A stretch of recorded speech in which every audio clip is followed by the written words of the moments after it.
Şeyx buyurur ki, Şeyx Abdurrazaq Əl-Bədr Hafizullah, bu kitabın müəllifi Şeyx Abbad Əl-Bədr Hafizullah oğlu Şeyx Abdurrazaq Əl-Bədr, Mədinə şeyxlərindən tanıyırsınız Şeyx Abdurrazaq. Deyir ki, Allah Azza və Cəllə daim qullarını qəlblərini təmizləməyə, onun xəstəliklərindən onu paklaşdırmağa, təmizləməyə çağırır. Çağırır ki, hətta onların qəlbləri pak olsun, təmiz olsun. Və Quran və sünnətdən bunun əhəmiyyətinə dəlalət edən bir çox dəlillər var. Bax, o ayələrdən biri Müddəssir surəsi 1-ci 4-cü ayələr. Allah Azza və Cəllə buyurur ki, Yə eyyuhəl müddəssir, qum fəənzir, və rabbəkə fəkəbbir, və thiyəbəkə fətahhir. Ey libasına sarınan Peyğəmbər, qalx, insanları xəbərdar et. Rəbbini uca tut. Rəbbinin zikrini, libasını təmizlə. İbn-i Qayyim Rahimullah deyir ki, təfsir alimlərin cümhuru, əksəriyyəti burada deyəndə ki, sələflərdən və onlardan sonra gələnlərdən ki, burada deyəndə ki, biz thiyəb, yəni thiyəb əslində paltar mənasını verir. Bu ayədə gələn paltarını təmiz tut. Allah Azza və Cəllə buyurur, yəni qəlbini təmiz tut. Burada deyir, paltardan nəzər tutulan nədir? Qəlbdir. Burada əth-thiyəb deyəndə qəlb nəzərə tutulur, qardaşlar. Qəlbin günahlardan pak edilməsi, qəlbin günahlardan təmizlənməsi nəzərə tutulur. Bu da əməllərin islahına və əxlaqın islahına gətirib çıxarır. Və həmçinin Uca Allah Maidə surəsi 41-ci ayədə belə buyurur. Ulaikəllezine lem yuridillahu en yutahhira qulubahum lehum fid-dunya khizyun və lehum fil-axirati azabun azim. Onlar Allahın qəlblərini təmizləmək istəmədiyi kimsələrdir. Onlar üçün dünyada rəzillik, axirətdə isə böyük bir əzab vardır. Yenə İbn-i Qayyim Rahimullah buyurur ki, bu ayə deyir, ona deyir, dəlalət edir ki, burada nədir ayədə? Onlar o şəxslərdir ki, Allah onların qəlblərini təmizləmək istəmir. Burada kafirlərdən gedir söhbət, müşriklərdən gedir söhbət, yahudilərdən və s.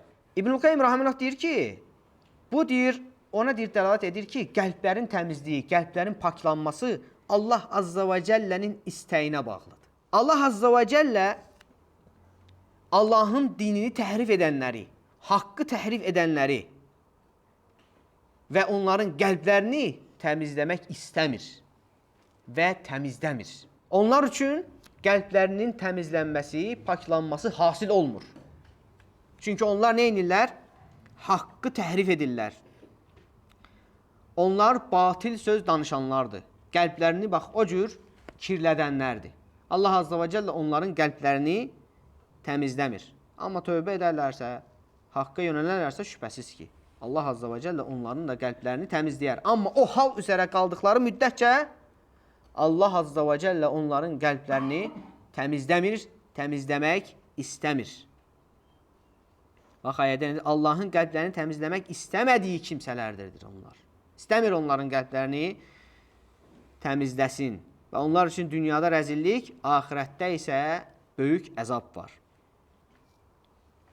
Və həmçinin ayədən çıxan faydalardan biri odur ki, Allah kimin qəlbini təmizləməzsə, bax ona görə, bax qəlbin təmizliyi bax o qədər mühümdür. Peyğəmbər sallallahu əleyhi və səlləm bax o qədər hədislərdə ona görə qəlbinin təmizlənməsini Allahdan istəyir. Allah kimin qəlbini təmizləməzsə, mütləq onun üçün bu dünyada rəzillik hasil olacaq. Axirətdə də əzab. Kimin ki qəlbini Allah təmizləməsə, onun üçün bu dünyada rəzillik var, axirətdə də əzab var. Allah korusun. Niyə görə? O qəlbindəki o çirkaba görə, o qəlbindəki o nəcasətə görə. Allah Azza və Cəllə öz cənnətinə qəlbi murdar, çirkin insanların girməsinə izin vermir. Haram edib onlara. Ancaq qəlbi təmizlənən şəxslər ora girə bilər. Çünki ora Darut Tayyibindir. Paklananların diyarıdır. Cənnət pak olanların diyarıdır, pakların diyarıdır. Baxın, Zumər surəsi 73-cü ayədə Allah Azza və Cəllə buyurur ki, Tibtum fədxuluhə xalidin. Artıq paklandınız, pak oldunuz siz. Əbədi olaraq o cənnətə daxil olun. Yəni o paklığınızın səbəbi ilə. Şeyx Said Rahimullah müfəssirlərdən, təfsir alimlərindən Şeyx Said Rahimullah deyir ki, tıbtum deyir burada, artıq pak oldunuz. Bu deyir o mənaya gəlir ki, Allahı bildiyinə, sevdiyinə və Allahdan qorxduğunuza görə diliniz də onun zikr etdiyi üçün Allahı pak oldu. Pak oldu, gözəlləşdi. Əzalarınız da ona itaət edərək paklandı. Buna görə, yəni siz paklandınız. Yəni paklanmağın səbəbi nədir? Allahı zikr etmək, Allahı tanımaq, Allahı sevmək, Allahdan qorxmaq və insanın əzalarının da Allaha itaət edərək paklanmasıdır. Yəni Allaha itaətdə nə var? Əzaların da paklanması var. Allaha zikirdə nə var? Paklanma var. İmanda, Allahı tanımaqda nə var? Paklanma var. Və həmçinin ölüm anında mələklər gələrək insana müjdə verirlər. İnsana müjdə verirlər. Allah Azze ve Celle bu haqda xəbər verir, buyurur ki, Nəhl surəsi 32-ci ayə. Əl-ləzīnə tətəvəffəhumul mələikətu tayyibinə yəqulunə sələmun aleykum udxulul cənnə. Udxulul cənnətə bimə kuntum tə'malun. O kəslər ki, mələklər onların canlarını şirkdən və küfürdən pak olduqları halda alıb, sizə salam olsun. Etdiyiniz yaxşı əməllərə görə cənnətə daxil olun deyərlər. Bax, burada da paklananlardan gedir söhbət. Burada da mələklər həmən o paklanan möminləri müjdələyir. Yəni, onlar qəlblərini neyiniblər? Paklandırıblar. Nədən? Şirkdən və küfürdən. Şirkin və küfrün nəcasətindən.